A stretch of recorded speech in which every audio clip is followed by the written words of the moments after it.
அன்புமணிக்கு மாம்பழ சின்னம் ஒதுக்கீடு செய்த கடிதத்தை ரத்து செய்ய கோரி ராமதாஸ் தொடர்ந்த வழக்கானது பிப்ரவரி 2ஆம் தேதியன்று விசாரணைக்கு வர இருப்பதாக தெரிவிக்கப்பட்டிருக்கிறது. இதுகுறித்த முக்கிய செய்தியை பார்த்துக் கொண்டிருக்கிறோம். தலைவர் என்ற முறையில் தனது முகவரிக்கு கடிதம் அனுப்ப தேர்தல் ஆணையத்திற்கு உத்தரவிடுமாறு மனு அளிக்கப்பட்டிருக்கிறது. கூடுதல் விவரங்களை செய்தியாளர் சக்திவேல் வழங்கிட கேட்கலாம். சக்திவேல், மாம்பழ சின்னம் தொடர்பான வழக்கு பிப்ரவரி 2 விசாரணைக்கு வருகிறது. இது குறித்த முழு விவரங்கள் சக்திவேல். நிச்சயமாக. வணக்கம் சிந்து.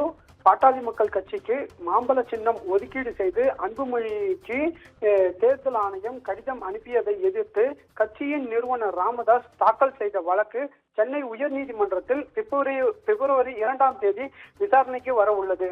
பாமக கட்சியின் உரிமை தொடர்பாக தலைவர் அன்புமணிக்கும் நிறுவனர் ராமதாஸுக்கும் இடையே மோதல் நடந்து வரும் சூழலில் கட்சிக்கு மாம்பழ சின்னம் ஒதுக்கீடு செய்துள்ளதாக தேர்தல் ஆணையம் அன்புமணி முகவரிக்கு கடிதம் அனுப்பியிருந்தது. இந்த கடிதத்தை ரத்து செய்து தனது முகவரிக்கு கடிதம் அனுப்ப உத்தரவிட கோரியும் கட்சி நிறுவனர் ராமதாஸ் சென்னை உயர்நீதிமன்றத்தில் வழக்கு தாக்கல் செய்துள்ளார்.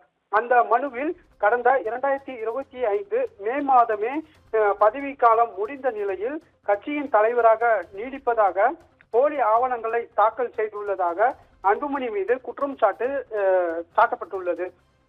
கட்சி நிறுவனர் என்ற முறையில் தனது அங்கீகாரம் இல்லாமல் சட்டவிரோதமாக கட்சி கூட்டங்களை நடத்தி அன்புமணி உரிமை கோர முடியாது எனவும் அந்த மனுவில் தெரிவிக்கப்பட்டுள்ளது.